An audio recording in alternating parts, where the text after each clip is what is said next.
కన్నా ప్రస్తుతం మనతో పాటు ఉన్నారు సినీ క్రిటిక్ విజ్ఞాన్ గారు. హలో అండి విజ్ఞాన్ గారు. సమంత హెల్త్ ఇష్యూకి సంబంధించి మనం గత కొన్ని రోజుల నుంచి సోషల్ మీడియాలో వార్తలు చూస్తున్నాం. అండ్ తనకు తానుగా కూడా తన ఇన్స్టా పేజ్లో అప్డేట్ ఇస్తూ వచ్చారు. సో ప్రెసెంట్ తన హెల్త్ ఎలా ఉండింది, సమ్మె చెప్తుందా, సమంత ఏమన్నా దాస్తుందా అని అభిమానులు ఒకలాంటి టెన్షన్ ఉంది. అసలు ఎట్లా ఉంది తన హెల్త్ ఇప్పుడు? బేసిక్గా మైసైటిస్తో బాధపడుతున్నప్పుడు ఏంటంటే బాడీలో ఉన్న ఇమ్యూనిటీ అంతా అది లాగేసుకుంటా ఉంటుంది. దానికి మళ్ళీ మనం ఇమ్యూనిటీ బూస్టింగ్ ఇస్తూనే ఉండాలి. సో తనేం చేస్తుందంటే ఇప్పుడు ఫర్ ఎగ్జాంపుల్ ఇప్పుడు అది ఇంట్రావీనస్ ఇమ్యూనో గ్లోబిన్ అని చెప్పేసి దానికి సంబంధించిన మెడిసిన్ అది, ఆ ఇంజెక్షన్స్, ఆ డోసేజ్ అనేది ఇస్తున్నారు. సో ఈ డోసేజ్ ఎలా వస్తుంది అంటే బేసిక్ ఇప్పుడు మొన్న కరోనా టైంలో కూడా మనకి చాలా మందికి ఇమ్యూనిటీ ప్రాబ్లంతో బాధపడే వాళ్ళు ఉన్నారు. మోస్ట్లీ రుమటాలజిస్టులు కూడా సజెస్ట్ చేస్తారు కొన్ని సిచ్యువేషన్స్లో. ఇది ఎక్కువ మైసైటిస్ ప్రాబ్లం వాళ్ళకి, ఇప్పుడు డెర్మాటోమైసైటిస్ అని, ఇట్లా కొన్ని పోలిమైసైటిస్ అని ఇట్లాంటి ప్రాబ్లమ్స్ ఉన్న వాళ్ళకి ఇది కొంచెం సజెస్ట్ చేస్తారు ఇమ్యూనిటీ ప్రాబ్లం కోసం. సో ఈ అమ్మాయికి ఇప్పుడు ఏంటంటే తను 50 కిలోల బరువు ఉన్నా కూడా ఇంచుమించు ఫర్ ఎగ్జాంపుల్ ఒక 25 కిలోల బరువు ఉన్న వాళ్ళకే దాని డోసేజ్ ఇంత ఎంఎల్ అని ఇస్తారు. దానికి కాస్ట్ కూడా బాగానే ఉంటుంది. ఇప్పుడు ఈమె బరువుకు తగ్గట్టుగా ఆ డోసేజ్ మంత్లీ 1-2 ఇచ్చినా కూడా ఇంచుమించు 2 lakhs 3 lakhs అయిపోతుంది. అంటే ఇక్కడ కాస్ట్ గురించి మ్యాటర్ కాదు.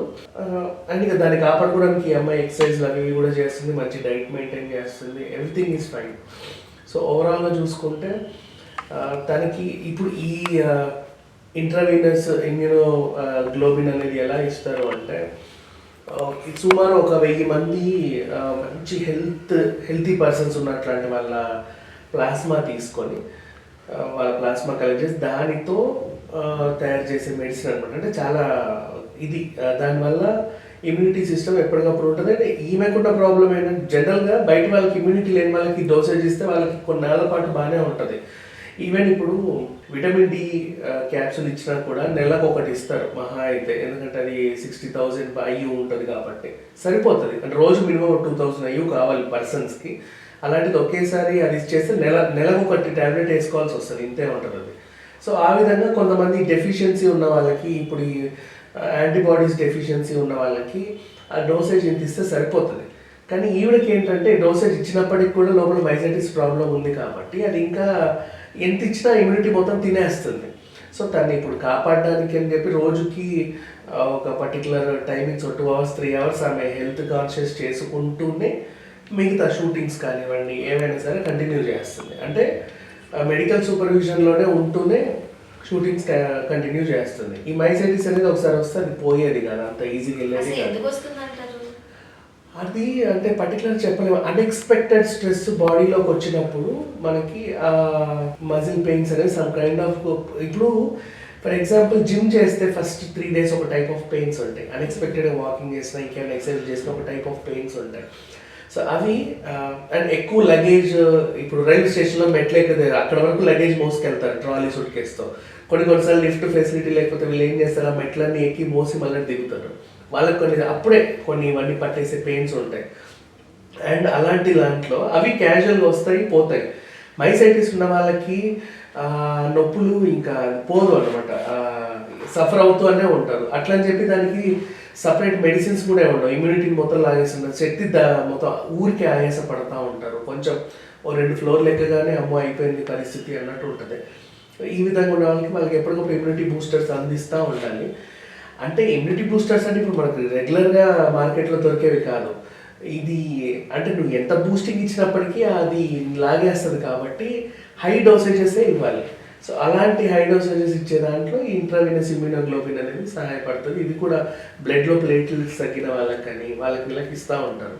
ఇప్పుడు ఈ అమ్మాయి కూడా ఏం చేసింది, మొన్న యశోద సినిమాకి అని చెప్పేసి ఆ రోపులు అవన్నీ పెట్టుకొని ఫైట్స్ ఇవన్నీ చేసింది. అలాగే ఫ్యామిలీ మ్యాన్ వెబ్ సిరీస్లో కూడా అంటే అలవాటు లేని పని. అప్పటి వరకు హీరోయిన్ ఒక డాల్ లాగా ఇట్లా కూర్చొని వెళ్ళే అమ్మాయి సడన్ గా హీరో చేసే ఫీట్లు అన్ని చేసేసరికి వచ్చింది. అలా ట్రై చేయడం తప్పలేదు ఈ అమ్మాయి కూడా. అండ్ మనకి తెలిసిందే కదా, ఆ షార్ట్ బాగా రావాలంటే ఎన్నెన్నో టేక్స్ ఉంటాయి. అలా ప్రతిసారి చేసి అండ్ ఒక్కోసారి ఎక్స్ప్రెషన్ వర్కౌట్ అవ్వదు, ఒక్కోసారి బాడీ మూవ్మెంట్ వర్కౌట్ అవ్వక మళ్ళీ చేస్తారు. సో ఈ క్రమంలో ఈ అమ్మాయికి అటాక్ అయింది. సరే దానివల్ల ఎప్పటికప్పుడు షేర్ చేసుకుంటుంది కాబట్టి పర్వాలేదు. అండ్ చాలా మంది ఏమంటున్నారంటే సింపతి డ్రామా ఆడుతుంది. లాస్ట్ టైం యశోదకు కూడా అలాగే చెప్పింది. ఇప్పుడు శాకుంతలం వాయిదా పడేసరికి దీన్ని బూస్టప్ చేయడం కూడా ఇలాగే చెప్తుంది. ఈ అమ్మాయి కావాలని చెప్తుంది అనుకుంటున్నారు, కానీ బేసిక్గా ఒక అమ్మాయి ఆ అమ్మాయి వైపు ఒకసారి ఆలోచించి చూడండి. ఎవరినో నమ్మి పెళ్లి చేసుకుంది, వాళ్ళు వదిలేశారు.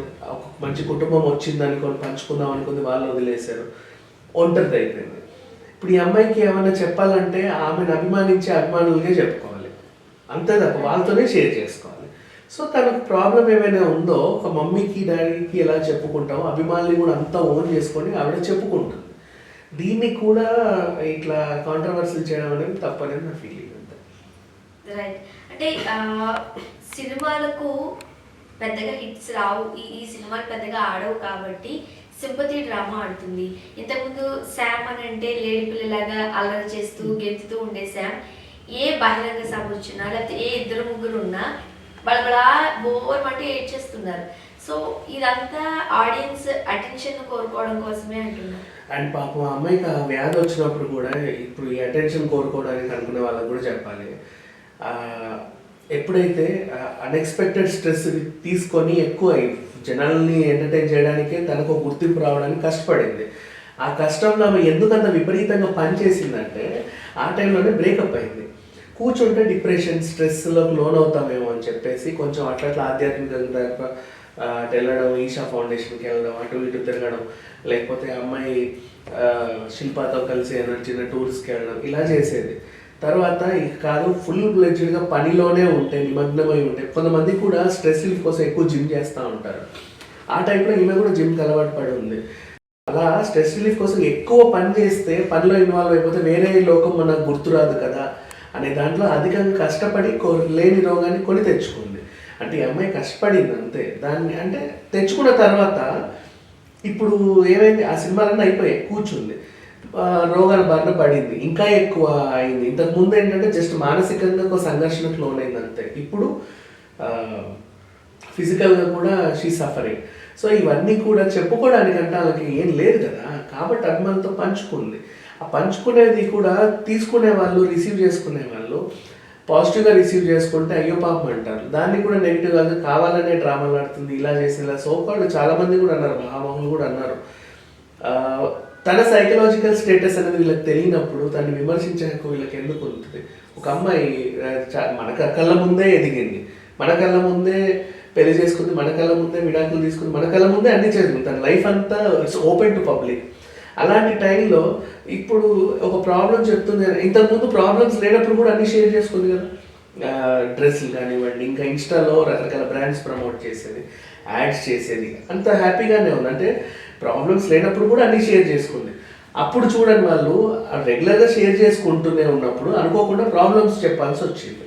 దీన్ని సింపతి డ్రామా అనడం మాత్రం కరెక్ట్ కాదు. ఏది ఏమైనా శామ్ అంటే ఎప్పుడు నవ్వుతూ తుళ్ళుతూ ఉండే అమ్మాయి, మంచి హెల్దీగా ఉండాలని, హ్యాపీగా ఉండాలని మనస్ఫూర్తిగా కోరుకుందామండి. Thank you so much.